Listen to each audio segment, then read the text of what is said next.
పోయిన వారం journey cinema చూశాను. వాట్ ఏ ట్రాజిక్ ఎండింగ్ కదా. మరి వాన సినిమా ఏంటి?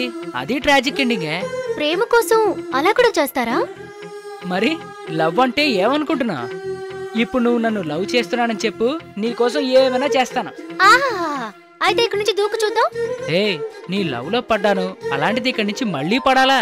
కాస్త ఆలోచించవే. నోను, నాకదేం తెలీదు. నీ లవ్ ని ప్రూవ్ చేసుకోవాలంటే నువ్వు ఇక్కడి నుంచి దూకాల్సిందే. ఈ అమ్మాయిలే ఇంత ప్రేమిస్తున్నానంటే చాలు అది ఇది అంటూ ఏదో ఒక పరీక్ష పెడుతూనే ఉంటారు.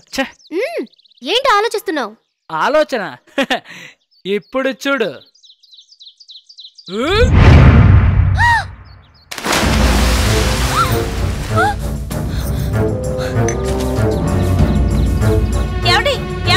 ఇలా రండి. ఏంటి ఆటలో?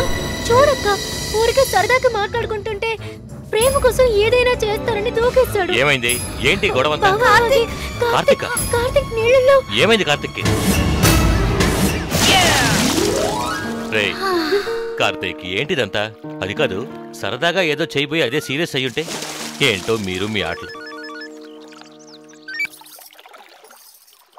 Yes sir, yes sir, okay sir. భయపడుతున్నావా? ఇప్పటికైనా అర్థమైందా? ఈ ప్రేమికుడు ఏక్ దుజే కెలియాలో కమల్ హాసన్ లా కాదు, ఇడియట్ లో అందరినీ అలరించిన మాస్ హీరో రవితేజ లాంటివాడు. నీ సంగతి చెప్తాను. మీతో కలిసి బతకడానికి నాకు ఒకే ఒక్క అవకాశం ఇవ్వండి. ఒకే ఒక్క అవకాశం.